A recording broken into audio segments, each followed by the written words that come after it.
The term light rail has nothing to do with the weight of the vehicle. Our vehicles are close to 40,000 pounds.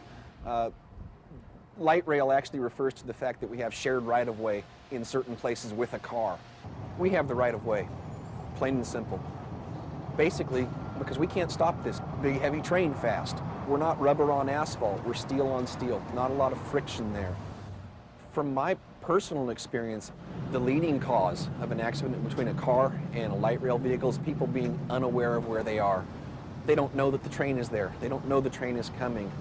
I was operating inbound from our Archives Plaza station at about 20 miles an hour, approaching an intersection where the traffic crosses our rails at a right angle, and a lady failed to stop for a red light.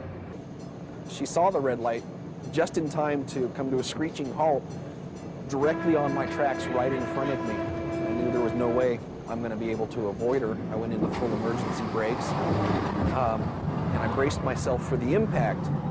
And the most shocking thing about that particular accident for me was there was no impact. My 4-car train just tossed this woman's car aside like it was a feather pillow.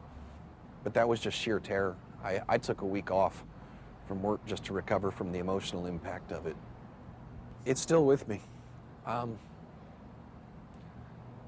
know that one, absolutely not my fault, but still, to hit a human being, I don't ever want that to happen again. When you're driving alongside of a train in shared traffic, don't linger. Don't stay right next to the train. If you have the opportunity to pull forward in your traffic lane, as long as you're not going to cross in front of us, do so. Don't stay right next to us.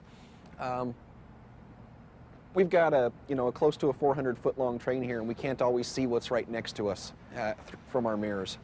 So if you're going to pass us quickly. If not, then relax, slow down, get behind us. Don't turn left in front of me. My reaction time is pretty quick. Had a lot of practice. But the train is so heavy, it just takes a great distance to stop the train. From the moment I put the key in till I take the key out, my responsibility is driving that car, and I'm doing everything I can to drive that car as safely as I can. We never know all of the risk factors that are working against us, but we can know the good habits that we have working for us. So if we realize that we want to be able to protect ourselves, protect our family for the rest of our life as a driver, then we need some pretty good habits. It's like training or exercising. If you practice those safe driving habits, when that circumstance does present itself, when that bicyclist or that pedestrian does suddenly dart in front of you with that stop sign that you're used to rolling through, if you've developed the habit of stopping at that stop sign, then all that training is paid off. Even in that, just for that one little instant, it's paid off. But you just have to commit and say to yourself, I'm going to make changes because I want to stay alive.